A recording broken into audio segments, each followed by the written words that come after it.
Welcome and thank you for the latest episode of Goodwin Live. And we've got a very interesting panel today to interview. So I'll run through them individually. And we will end off today with Chris Mason. It will be his second attempt at interviewing Chris. Chris Mason, a famous darts player, got to the semi-finals and quarter-finals of the world title. And he's got a lot of darting stories, and we'll find out about his interest in boxing. Before Chris Mason, we've got the return of Ellie Scott. Ellie was good fun on here before, and unfortunately that evening, for those of you that watched, you'll remember that Hannah Rankin come on and there was a crash on the site, and we lost the whole footage, and then people said they wanted to see Ellie and they couldn't re-watch her, so we've asked her to come back on. Hi Reese, how you doing? Before Ellie, we've got Danny Cousins. A man that probably is one of the fighters that deserve to be a champion, but never actually made it to become a champion. Before Danny, we've got Waddy Camacho, multiple title winner. Waddy Camacho had an exceptional career. It was unbelievable. And he was a multiple winning champion. We'll talk to Waddy about what he's doing since his last fight and since he's stopped boxing. So we're going to see now whether our first guest, Chantelle Cameron's here. Now Chantelle is mandatory for Katie Tay's WBC World Lightweight title. And she's somebody that's an immensely talented young lady. So I'm hoping we find her on here. And she's in, but let's have a look. No, she's not here yet. If not, we'll talk for a couple of more minutes. If not, we'll call somebody else in. But yeah, so Chantelle's due to join us at 7. She's just come in, so great, we'll get hold of her. Let's just come on, so see where she is. Just waiting for Chantelle now to join us, and then we'll have a chat about what she's been up to during lockdown. Chantelle, how you doing? I'm good, thanks. How are you? I'm not too bad. I haven't seen you since we were both at that boxing hearing that day. It's quite a while ago, isn't it? Yeah, wow, that was 2016, 2017. Yeah, it's all good. So where are you living now? You still in Northampton at the moment? Northampton, because I'm not in camp, so I'm back home in Northampton.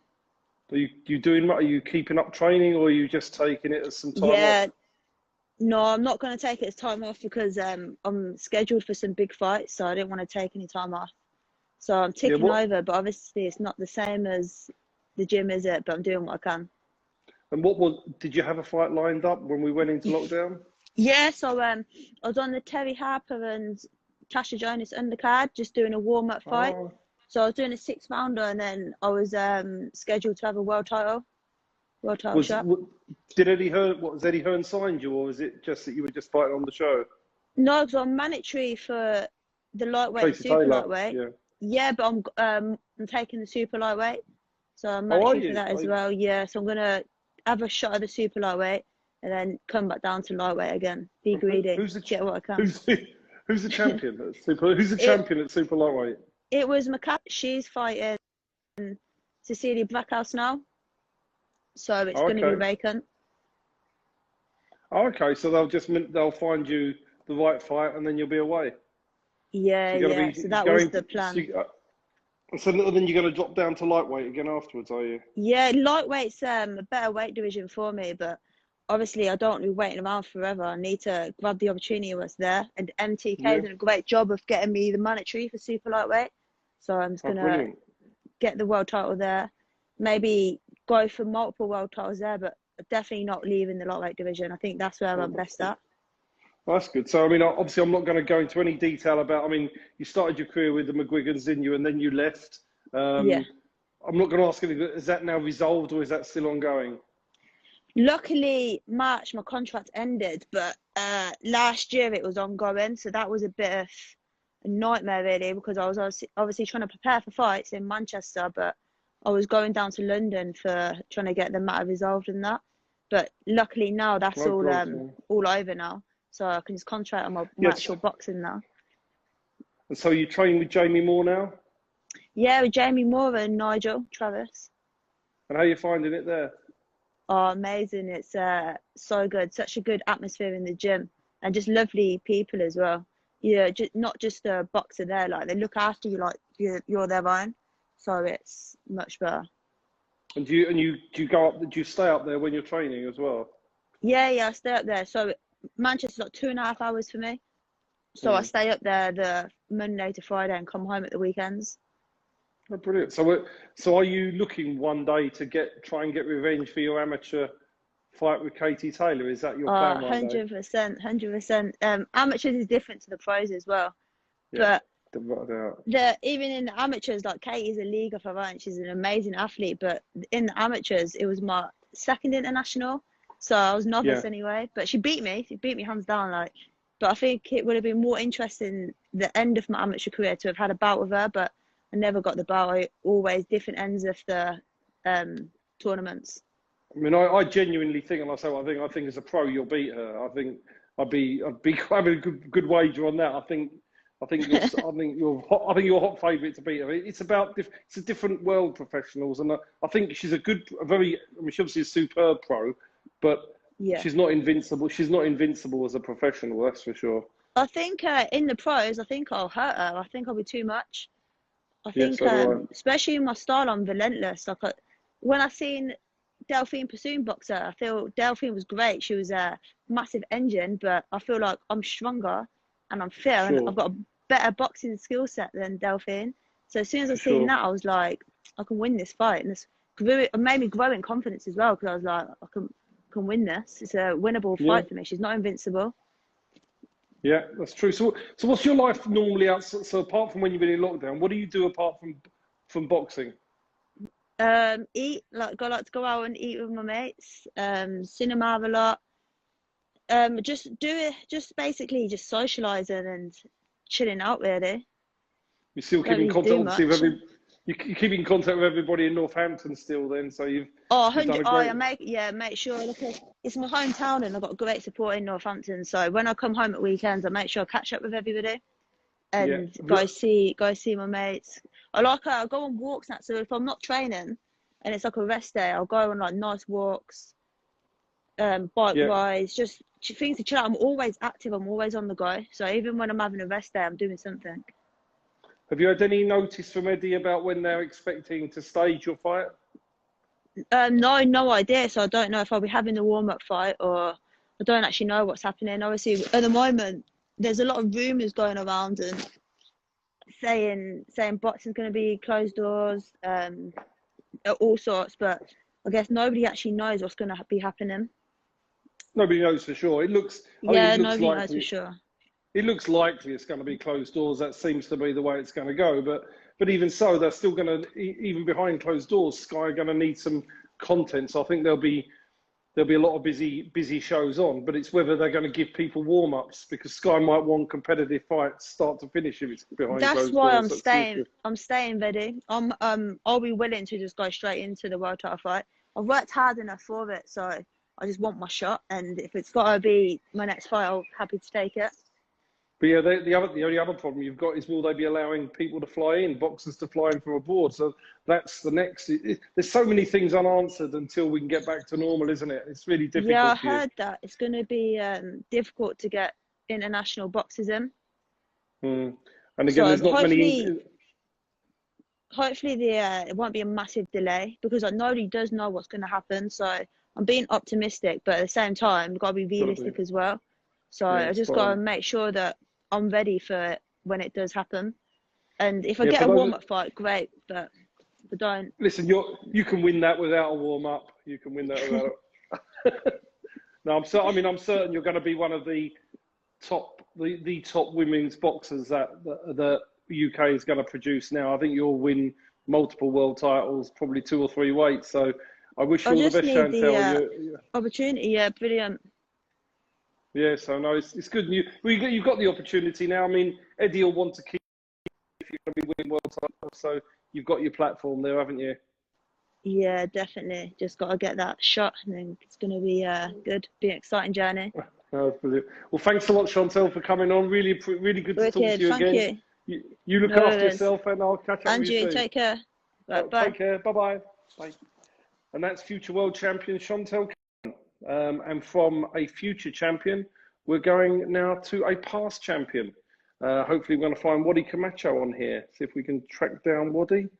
If he's here, but he's normally late for everything.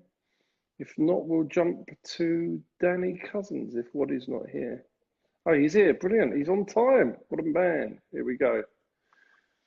So after Waddy, we're going to speak to Danny, and they had two great fights. Here he is. What's going on, bud? Trouble with Waddy with reception. Hey, Lynn, you alright? So, I'm good, mate. I'm good. You well? You got your little one with you? Hey, Lynn, you alright? Yeah, I'm all good. I'm all good. For those, I've had to write this down to remember it, but I'm gonna say it now. So Waddy Camacho, former prize fighter champion of 2013, 3 times Southern Area champion with 6 defences of that title, or 6 title wins, the Commonwealth champion, a former English title challenger, and a former WBC International Silver title challenger. That is some resume to look back on. I know, man. Like I said, it's all that hard driving, just believing in yourself. Hello. Yeah. Albert, can Papa talk now, please? Yeah, it's all that hard work, and that, like I said, I've had a lot of doors shut. Like I said, my career was sort of finished, but obviously I had a good meeting with yourself. And then obviously, like I said, you put me back onto the picture, and like I said, collected the Southern Area and the Commonwealth. Yeah, I mean, it was a really good thing. I mean, it was quite emotional. I mean, at the end of the day, I think a lot of people wrote you off and said you wouldn't win anything again, and you won the Commonwealth title in an amazing performance, and it just shows you that you were a warrior. And when people said it was all over, it wasn't, was it? Yeah, of course, but like I said, I think that was a little bit more as a drive, because I had so many negative people saying to me, "Oh no, you're not gonna do this, you're not gonna do that." But for me, it was like, you know what? I'm gonna prove everyone wrong. You know, and like I said, sometimes I fell at the wagon, but you know, at the same time, I just tried to get myself back to focus and continue. Obviously, listen to you sometimes. That was difficult at times, but you did. You done a good job. You were great.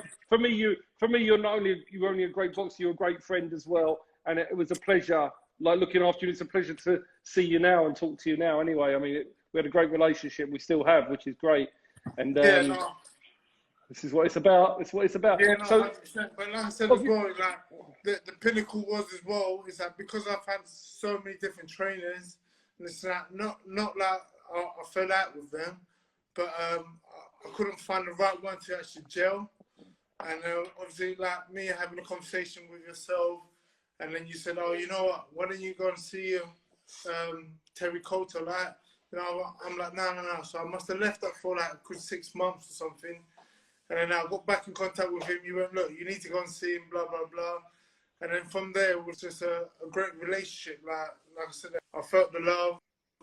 And that's when obviously went forward ahead, and it was good. Like I said, the people that I remember having that conversation for you. We were in a pub with yourself, Lou, in Finchley at that time. Do you remember? And that's when we first had that conversation. Yeah. I think Albert was like 1 year old or something. I remember that. That's brilliant. So of your, I mean, listen, your career is amazing, and I don't think sometimes you get the credit you deserve when people talk about you. But I mean, I think you had an amazing career. And what if I had to say to you one highlight of your career, what was it?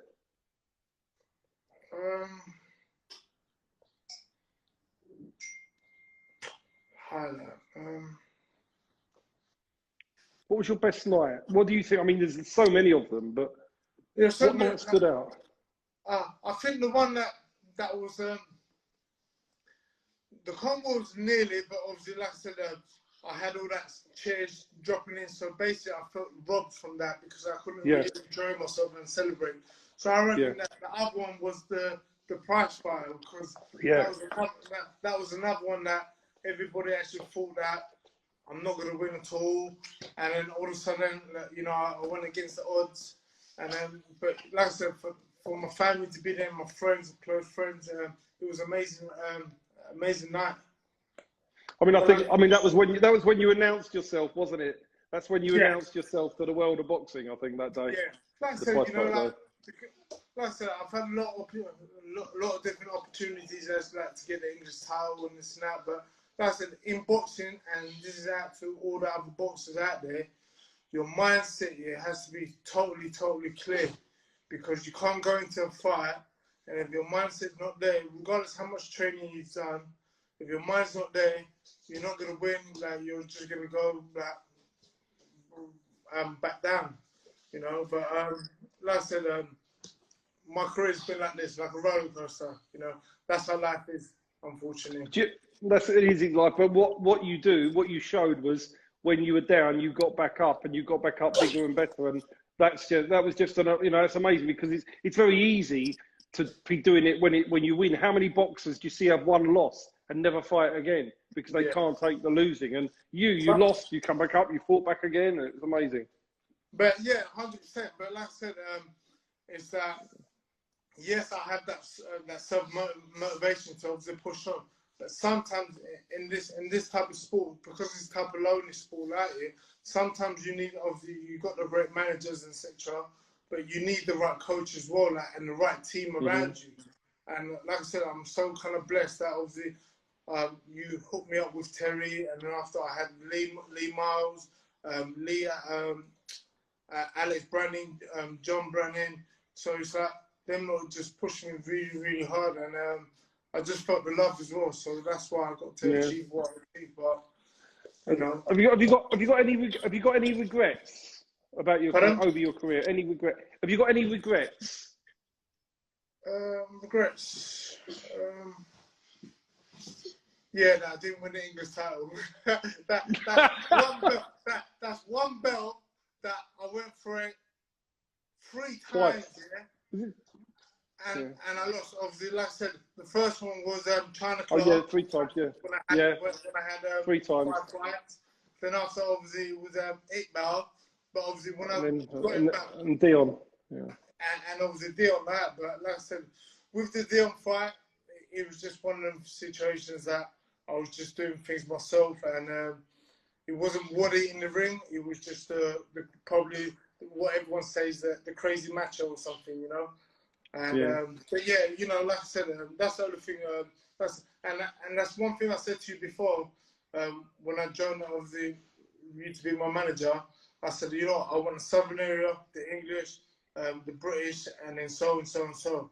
Obviously, I jumped through stages and that, but you know, I'm kind of pleased, obviously, what I've done and what I achieved, and that, you know. And are you? Well, 2 questions. Are you comfortable in retirement? And the second question is, are you still going to stay involved in boxing? Well, at the moment, I'm still involved in the boxing area because I teach a white collar boxing bad boy promotion. So I teach them as well. I got a lot of one-on-one sessions that I do with clients. So I'm still involved. I'm still holding power. I'm still doing bits and bobs, showing people the correct way to actually throw punches, etc. So I'm still involved. But you know, that's it. The last fight I actually went to was actually at your call at one of your shows. And obviously, when I saw, obviously, it was Lopez fighting, ideally I wanted him to obviously win the title and this and that. But obviously, when the other dude won it, I was like, oh my God. And it's like, I feel like bringing Steve. I'm like, Steve, you know what? It's not even about me continuing. It's like, I actually want to win that title, bring it back to your Goodwin stable, and then after that, hand it back to like whoever, like, you know. Yeah, so it's amazing. That's it. You never know. I mean, I don't know what like I said. At the moment, I'm just doing bits and bobs, helping people in the side, spending more time with this little one. But yeah, like I said, I try to keep my hands occupied in different sections, you know, like. But yeah. And how you finding lockdown, Waddy? Because you're not somebody I could easily see happy being sort of shut away.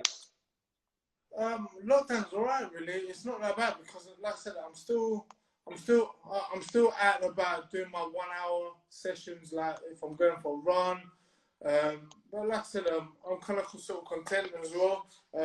It's a bit bad as well that I couldn't really see my mum and that because she had a little stroke and that, so obviously I can't even sort of see her and say ciao. But yeah, other than that, lockdown, like I said, so glad that so many people are doing like live videos. I've just finished doing a session with my friend Reese. So like I said, I'm trying to keep myself motivated a little bit, or I need to. And yeah, just keep myself busy really. That's the main sort of thing. Oh, anyway, thanks, Waddy, for joining us tonight. Very much appreciated. We're now going to speak to a good friend of yours next, Danny Cousins, who's coming on now. Oh, my man, come on. Right, now, one man, listen, that's one man, yeah. That's one man. He's a tough cookie, but that's one man I really deep down wanted him to win like a Southern Area title. But obviously, unfortunately, I had it. Do you know what I mean? And it's like I would not give it up on my peak days. But yeah, listen, he's a great man. But listen. One love and stay safe and say hello to the families for me. Yeah, same to you, Waddy. Thanks a lot, matey. Do take care of yourself. Cheers. See you soon. Cheers. Bye. And that's Waddy Camacho, a man that had a decorated career in the sport. And now we're going to speak to somebody who shared the ring twice with Waddy. We'll just wait for Waddy to check out. And then what we'll do is we'll hunt down Danny Cousins. You just go back into that thing and just disconnect yourself. Yeah, just press the button again, same way you come in. That's it. He's gone. And now we're going to speak to a man that shared the ring twice with him, who had another man with a great career in boxing, Danny Cousins, from down in Portsmouth. Let's get hold of Danny. Here he is. Good man, Danny. We'll talk about Danny's career.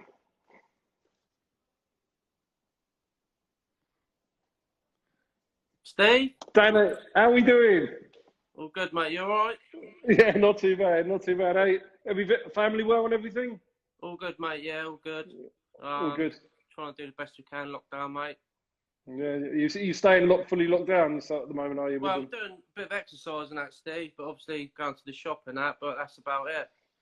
Yeah, so nice weather, a few beers. You know what I mean? Out in the garden, obviously. Yeah, so I mean, I think it's fair to say you're probably one of the best fighters never to win a title, in my opinion. I mean, 5 times Southern Area challenger. I mean, I can't believe you've ended your career without winning a title. But I mean, do you have any regrets over your career, or? To be fair, Steve, no, mate, I don't have no regrets. When I boxed Spiros, I was on fire that night. Oh God, that was your best performance because that came on the back of the people sort of considered to be genuine. You had the Aussie Jervier stoppage followed by totally outclassing a 7-0 Spiros Demetriou, and that was you at your peak at that point, wasn't it? Yeah, no, it was, Steve. And then obviously Waddy wouldn't vacate the title, so it was final eliminator, Spiros, and then obviously out to box Waddy again, and Waddy was on fire that night and just beat me up, mate, didn't he? So, yeah. But but Waddy wasn't a Southern Area level fighter, was he? He was above that level. Above that, all day long. Yeah. Well above that level. Yeah. So what do you do? I mean, you then went onto the board, didn't you? And became a board inspector. Let's wait for this. Sorry, Steve, lost you there, mate. That's right. I said you then became a board inspector. Are you still doing that role? We lost Danny again. We'll wait for him to come back, mate. Good. Yeah, so you become a board inspector. Are you still doing it? We're losing him again. I've lost you again, mate. Well, wait. I don't know what's happening. Yeah, go on, mate. Give it a chance. Yeah, so you become a board inspector. Are you still doing that role? Yes, Steve. Yeah, I was lucky enough to get on the big O2 show, Dillian Watt against Rivas. So that was a good experience to work that one. Then I've done a couple of Bournemouth shows. So yeah, I'm looking forward to boxing starting again, to be honest, Steve. Yeah, it's going to be a while. And your kids box as well, don't they? Yeah, I've got the 2 boys that box at Titchfield, so they're both doing all right. Danny had his best performance a couple of months ago, which is a shame, this coronavirus, because he could have got out within a couple of weeks and had another one. But he's doing all right, Steve. Yeah, they're both doing really good. Do you like watching them box, or are you one of these dads that doesn't like it? I do. When they box well, Steve, it's nice. But like I'm more nervous when they box than I was when I used to box. It was like, it kills me. So so you're still keeping in contact with trainer Steve Tyrrell? You still speak to him Yeah, regularly? yeah, mate. Speak to Steve all the time. I think Steve's on here watching. I think Stevie Oh, boy. is I he? think, yeah. Because you were like a match made in heaven. You two. You got on so well. You knew each other so well, and it was great to see the love of a boxer and a trainer. Do you know what I mean? Like that. It was just amazing. Yeah, no, it's good, Steve. We was together for quite a few years. So I'm Yeah. I went over the gym just before the lockdown. Done a training session over there. So when I can, I'll get over there, do some training, take the boys with me. So. Will you ever do training yourself or not? What, coach? Yeah. I'll do. I've been helping out down the amateur club where my boys box down Titchfield. So I'll probably will do my level 2 coaching course, because I would like to, do you know what I mean, do a little bit, give a little bit back to the amateurs, and then obviously I've got the inspecting role on the pro side. So yeah, I don't want to be massively too involved and take, do you know what I mean? But Yeah. I still go down. I do the pads and that with the boys and the girls down there. So as much as I can do, Steve. So what do you do? What do you do work-wise now? What do you do for a living? I still do cavity insulation, so obviously drilling and filling. Still doing that, but obviously not at the minute. Yeah, I mean it's tough. It's tough for everybody, but we just got to make sure our families stay safe until the end of this, haven't we? I mean, I think you'll get. I mean, you might get a call, I guess, for these behind the with no crowd shows that are going to come. So you may well get a shout for some of them. That'd be quite interesting to do, wouldn't they? Yeah. Well, if it happens, Steve, then that'd be good. I'll put my name forward and go and work on them. So yeah. Yeah, well, that'd be the best thing. Exactly. Dan, thanks a lot for joining us today. It's really, really nice to talk to you again, my friend. Stay safe with your family. Thanks very much, man. You take care, We'll mate. catch you soon. You take care. Thanks, Dan. Cheers, mate. Take care. Bye-bye. Bye. And that was Danny Cousins, who is one of my favourite fighters that I've to work with. Just so gutted he never won a title in the end, but one of those things. And from Danny, who I worked with and helped him to get to those title opportunities, or a lot of them, to somebody I've already spoke to before on here, Ellie Scott, not yet had her first fight. And again, some of these questions will be recovered over what we did, and some will be brand new. But we'll see whether Ellie is here. Unfortunately, you've got to look at me now. I managed to fix it. Damn. So, so as I was saying, so how much above fight weight are you now? It's a touchy subject at the minute. You're not meant to ask a woman her weight anyway, Steve. Come on. No, when you're a boxer, though, it doesn't count. You can't. It's only when you retire from boxing. Oh, I'm going to use it in a minute. No, so have you had any more news from Eddie about when you're likely to fight? I saw they put something about July, but it's hitting recent minutes. I'm just getting back into the routine of things. Yeah, so it's good. So have you been doing shifts in B&Q? Q still. It's not been too bad. Yeah, so you're still going. Yeah, though. Yeah. So have you been getting training instructions from your trainer Sam Mullins? Has he been keeping you? That's the same question as you. What's your weight, Ellie? I still ain't replied. He said that at the beginning of lockdown as well.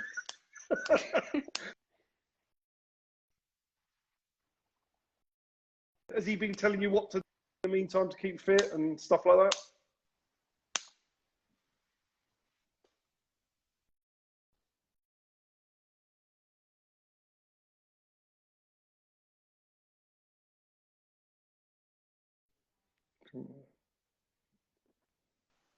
Got in trouble today? Still there? You need to pay your internet bill, Steve. I tell you, I'm paying my internet bill. I'm in a good place. Only you. I've not had any problems up to when you've come on. So. Next door's Wi-Fi anyway, isn't it? Yeah. So you're hoping to be out in July, all things being well. Then that's your hope. That's what I need it to be done. I've never talked so much before a fight, so I just want to get in there now.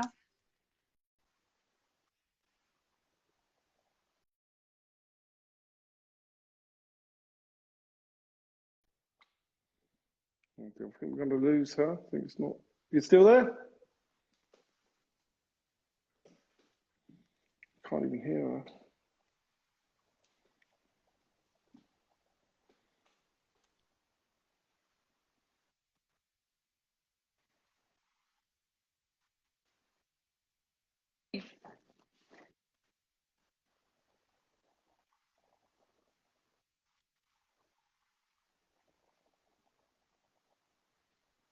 Can you hear me?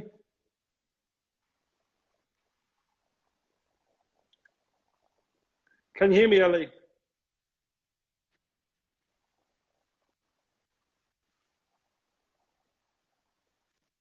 It's not working. It's no good. Ellie, switch off and then I'll try and pick you up in a minute after I speak to Chris.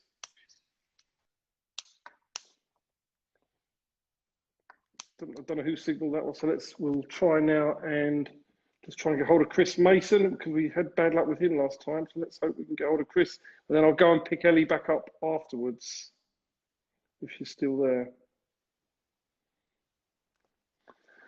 Hopefully Chris Mason's there and we can get a better signal with Chris this time because it didn't work last week.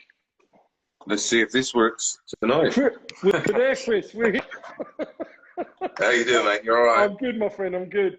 So we started off last time. It didn't last very long, and you were just saying about you can say again all the different things you know, semi-finalists, quarter-finalists in the worlds as a darts player, and you had a good career, didn't you?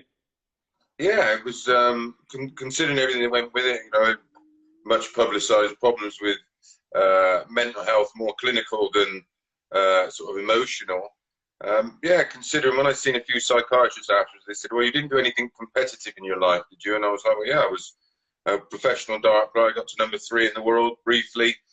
Got to 11 in the PDC, was looking like I might make the Premier League, and then it all went belly up. But yeah, I don't regret any of it. I had a great time. Got to meet loads of great people, travelled the world, and got to continue my interest in boxing because, you know, you meet so many people from different walks of life and got to know a lot of fighters, and yeah, it was great. My first love will always be boxing, but darts was a lot easier. It hurts a lot less physically.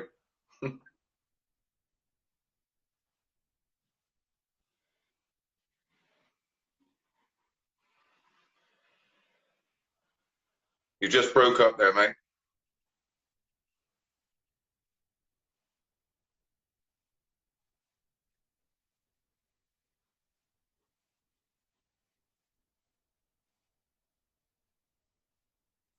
Yeah, absolutely. Yeah, yeah, because you know, back then there was a huge stigma over mental health. You know, I come from a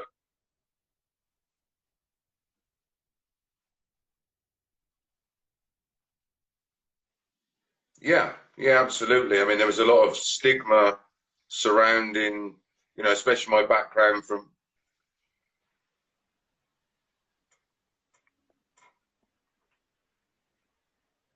You there, Chris? Yes, I'm here. Yeah. Yeah, I think that there was a lot of stigma around then, especially with my background and everything else. So it was something you couldn't really talk about. So you end up then, you know, you can seek some help, but there was so little known about it then, and the medication that was on offer often conflicted and caused more problems. So then you know, I got involved with self-medicating, and then, you know, then it's just a vicious circle, and you know, you end up where I ended up, and it's so good now that so many famous people, probably the most famous one, you know, from our favourite sport, Tyson Fury, has been so open about it, and has allowed people to be more honest and seek help, and that saved lives.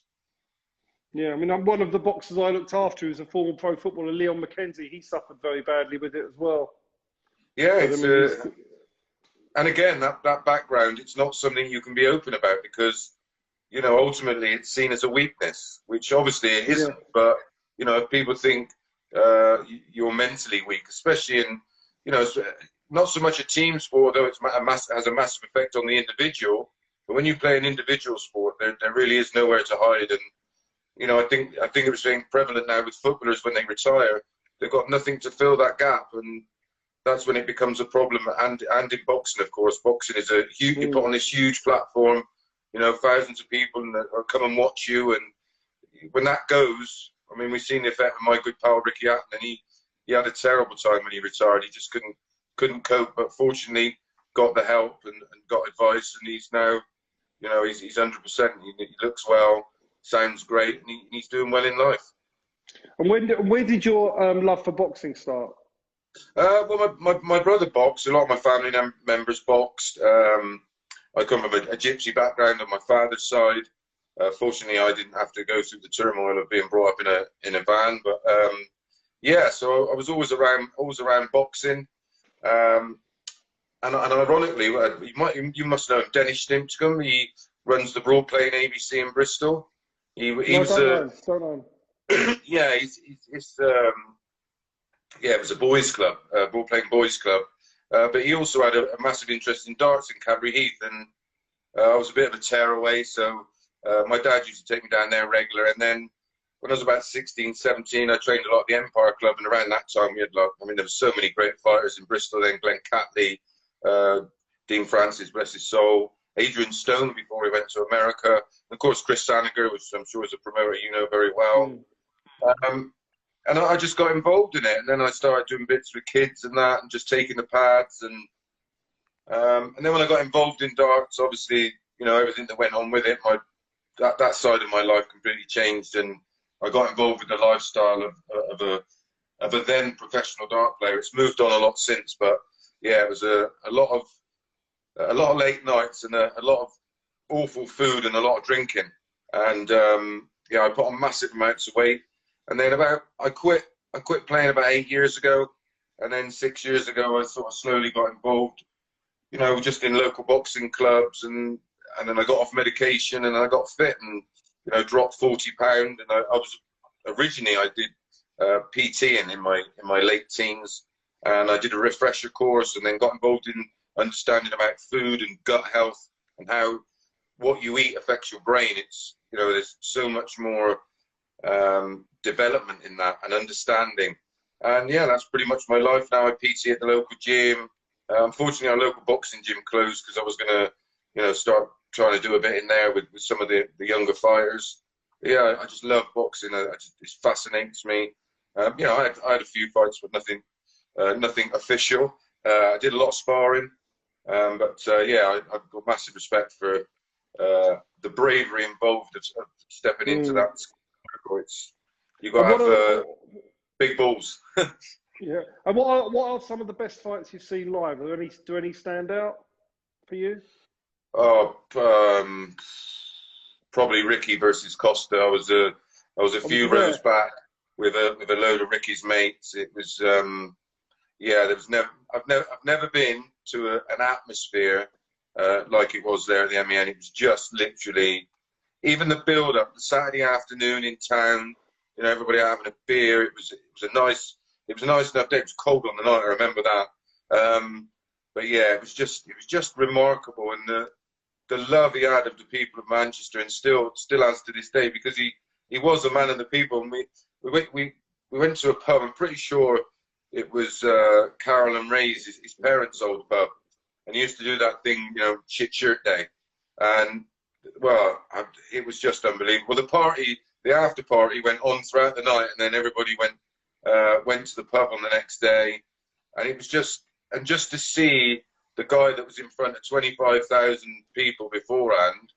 You know, we were having a game of darts and a laugh and a beer, and he was just surrounded by family and friends, and it was, I don't know, humbling, I suppose is the right word. And I think that's why he was so popular, because he was just one of the lads, an incredibly talented fighter. Probably, I don't know what his opinion was, but maybe he could have got a little bit more out of himself, or probably had a longer career.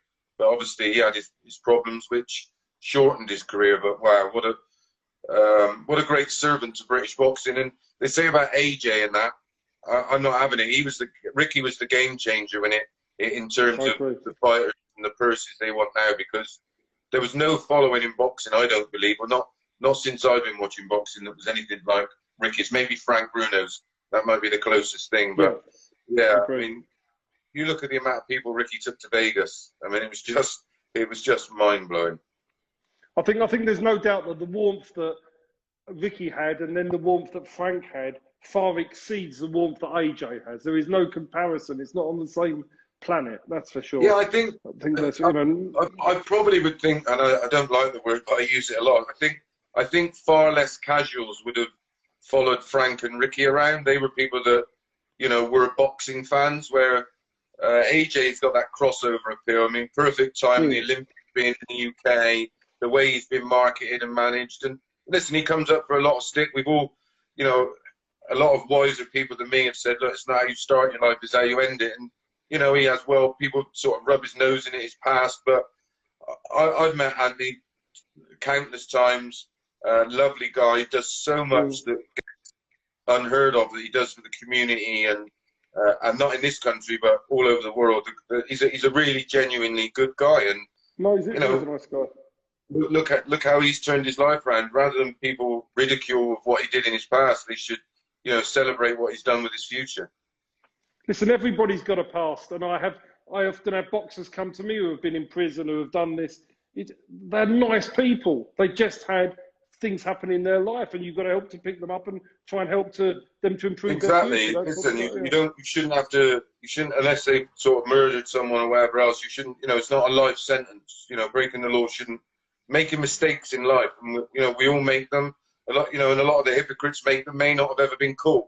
Well, lucky them. But yeah, I think it's tough, and I think it's especially tough for boxers because the media attention fighters have now is, you know, it's totally different. Social media is, you know, there's no graffiti and rubbish written on toilet doors because it's all over social media now. You know, it's a brutal world, and you know, it's and it must be vile. Some of the stuff I see written, not only to me, I mean, it's water off the duck's back to me. I've had it most of my life, but some of the abuse fighters have to put up with is fairly harsh. And listen, I can be a critic. You know, it's no good. It's no good.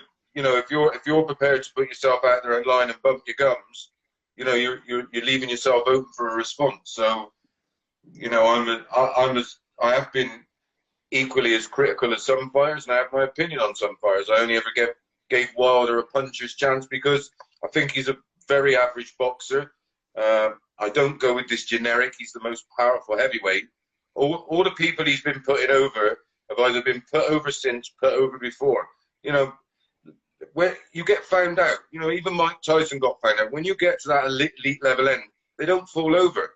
You know, and Tyson Fury was a perfect example. He went over and got back up, and the rest is history. You know, it's I think we get carried away, and I think there's a lot of people in, you know, I love what you do. You know, I used to be fascinated with going to, you know, not going to the big major shows, but going to see the future of boxing and trying to find someone to follow. And I remember doing that with Joe Calzaghe. I remember him as an amateur, and I followed his whole career. And you know, he's a pal of mine, and that's what I used to love to do. And I think more people, if you're into your boxing, you've been sucked in by whether it be AJ or Fury or whoever else, start going to small halls, start supporting the promoters that start these guys off from their grassroots. And I'm about to do a thing actually about Clinton Woods, because he's a thing on one of the other boxing podcasts about forgotten fighters and those that, you know, that were world champions, that were loyal. I mean, he stayed with Dennis his whole career, didn't he? Yes.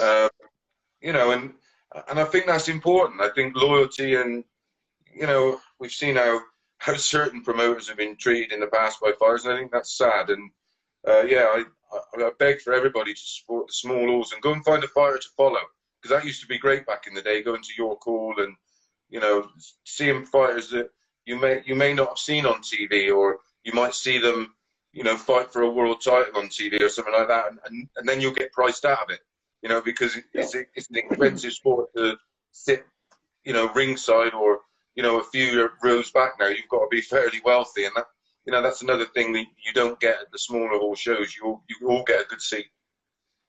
Yeah, and that's, I mean, I see Frank Warren today signed a lad from Stoke thing called Nathan Heaney. Yeah. Really, I mean, I watched him coming out, and I've seen some stuff in my unbelievable following, and he deserves to be signed by a big promoter. And that's what you want, and you want to see him develop through, you know. So well, I think it works both ways. But then we've seen it with so many fighters. in the past few years, they've got this great following, and they get too much money too early, and then they take their eye off the ball. You know, as the great Marvin Hagler said, it's hard to get up for that cold, wet road run when you're sleeping in silk sheets. And I think sometimes they get carried away with the fame that these big promoters can bring them, because they put them on big bills, and ultimately they get found out. That's not saying this young man will, of course, but you know, in the end they do get found wanting, because I don't think they learn their trade properly. I mean, you look back how many fights you used to have before you get anywhere near a European or a Commonwealth. You know, you had to serve your time. Where now they're getting fast tracked, short careers and getting found out. But I suppose the other end of the stick is they're getting the bees and honey. But is that the be all and end all? Yeah, they used to say, was it 20 for learning, 20 for earning? Now, at 20, some people's careers are over, aren't they? Well, you must have a nightmare when you look to sign, you know, fighters that have a big following, and they look at you and want, you know, they're talking about 6 figures, and you're like, hang on a minute, you know, that comes with being pay-per-view fighters, and you know, it is great for the top, and I think there's a frightening stat of the percentage of fighters that actually go on to earn enough money to retire, and it's minuscule with the amount of boxers we have in this country. It's a frightening stat. I mean, you've got the problems that they've got. You've got boxers that take the wrong advice.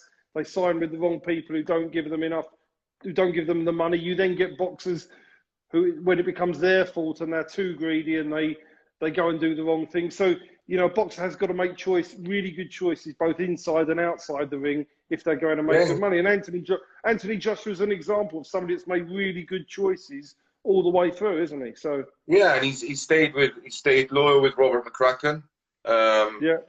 He's got a great relationship with Eddie.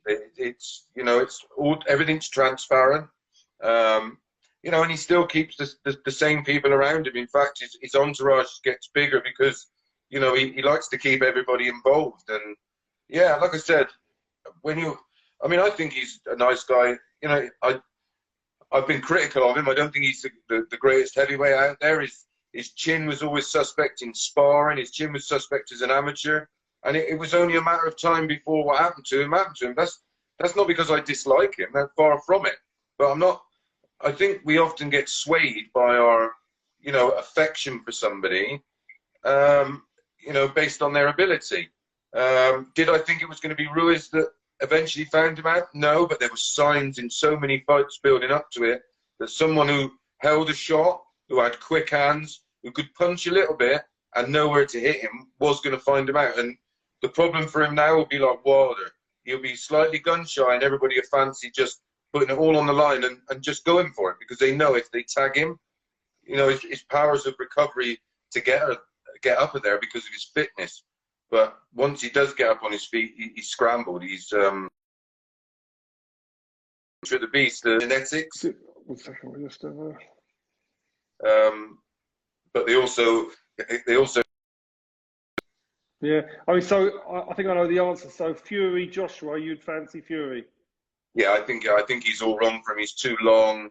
He's too cute. He's too clever, and he certainly punches hard enough to worry AJ. I mean, this thing about him not being a puncher. Listen, anybody who weighs 18, 19 stone each year, they can all punch. They may not have that explosive one punch power, but that's not.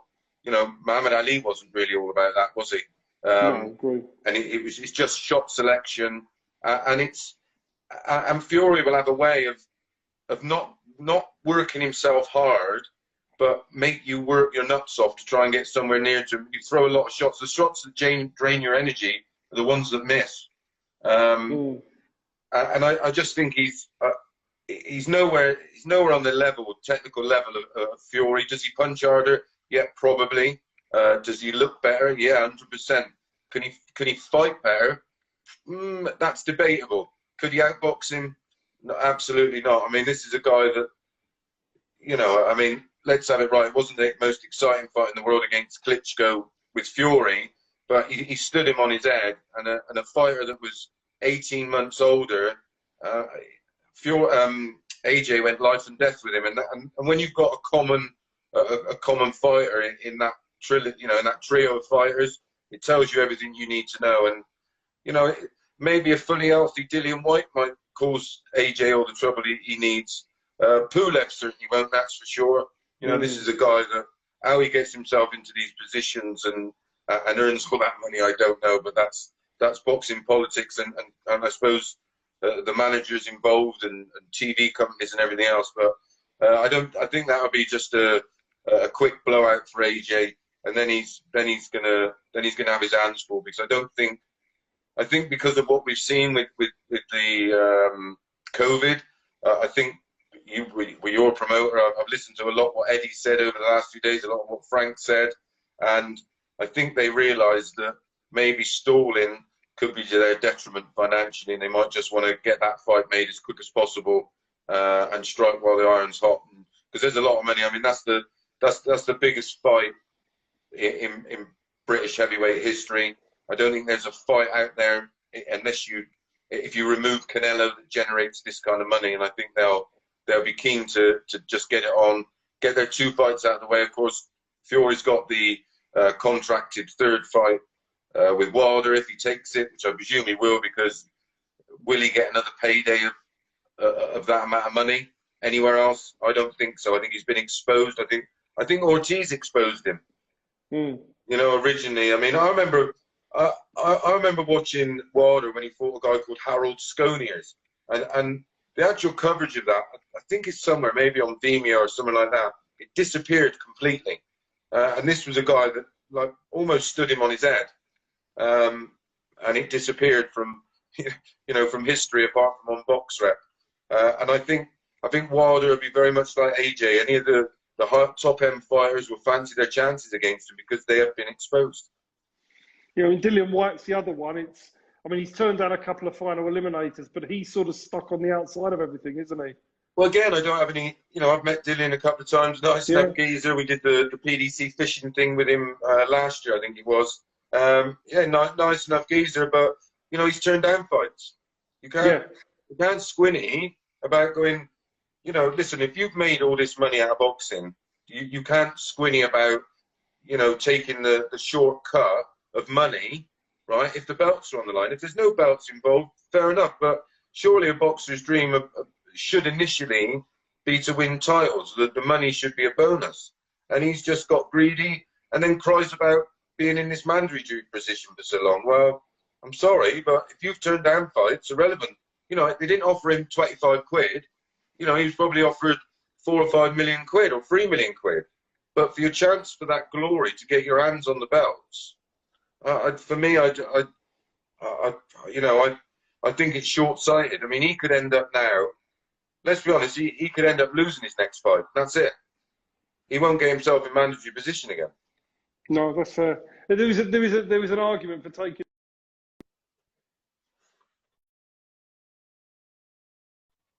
Yeah. He could have been there. He could have had that day when Joshua was. That could have been Dillian White that beat him and become champion. 100%. And like I say, sometimes you've got to take the short change, because, if you win the belts, then you write your own checks. Once you've got the belts, that's it. If you take short money to get your hands on the main prize, and then you'll make your money anyway. Obviously, I don't get it. But when it boils down to it, are they advised, or it's hard to ever say a fighter doesn't fancy it because they wouldn't be in the fight game. But maybe they're advised and they say, look, don't take this fight because, you'll have an easier fight. You'll make, X amount of money fighting this guy and so on and so forth. But, I'm not a boxing promoter for a reason. I'd probably get all my your knowledge is, Chris, your knowledge is good enough to be one, that's for sure. Yeah, I mean, I do. I love the sport. I study the sport. Whenever I speak to it, and it's probably a book you've read, The Four Kings by George Kimball, I always say to people, listen, that's your first stop book on boxing. Read that. If you can read that from back to front, because it's a long old book, you love the fight game. And I'm constantly trying to educate myself, learn about, every aspect of it, whether it be from, promoting how mandatories work, and including all the fitness and stuff. I've done a few bits with a couple of local lads who fight. So I just love the fight game, and one day, you know, when I've had enough of doing the darts commentary and the other pies I have my fingers in, then it might be something that, you know, I'll do to wind down my career maybe, and just to be involved in a, you know, in some capacity, because I do absolutely love the sport. I'll tell you, Chris, it's been a real pleasure talking boxing with you. I mean, it's first time we've ever spoken. You're a really good guy, and I'm a darts fan as well. So I remember watching you in 2000. So well, we'll have a busman's holiday. I'll come to one of your fights, and I'll take you to a night at the darts. That sounds 100%. Anytime you like, you'll be welcome. Chris, Perfect. Thanks a lot, my friend. You look after yourself. And you, yourself, mate. Bye, mate.